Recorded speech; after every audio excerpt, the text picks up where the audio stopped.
जी नाज़रीन, खबरों जो सिलसिलो जारी है। खबर शाम क्यों था इरफान बिरहमानी जी रिपोर्ट के मुताबिक प्यारो स्टेशन के रवासी मंसूर रोजो जो बेबुनियाद इल्जाम हणी एनसी दाखिल कराइंदड़ शाहनवाज मला खिलाफ एहतजाज। इन मामले जो नोटिस वठी इंक्वायरी कराए इंसाफ ॾियाराए वञे। एहतजाज कंदड़ चूंदाहूं मीडिया अॻियां पान मथां लगल बेबुनियाद इल्जामनि खिलाफ मुतासिरीन मंसूर रोजो दाहिंदे चयो आहे शाहनवाज मला मूं मथां बेगुनाह कूड़ो इल्जाम हणी मुझे किरदार कशी करे मुझे साखे नुकसान पहुचायो है।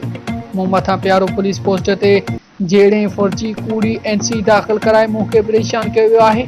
जॾहिं त असल मसलो बियो आहे। हिन वधीक तहिंदे चयो आहे ईद वारे ॾियारे इल्जाम लगाईंदड़ शाहनवाज मला असांजी मसवाड़ वारी जगह में वेठल मसवाड़िन के घर आयो।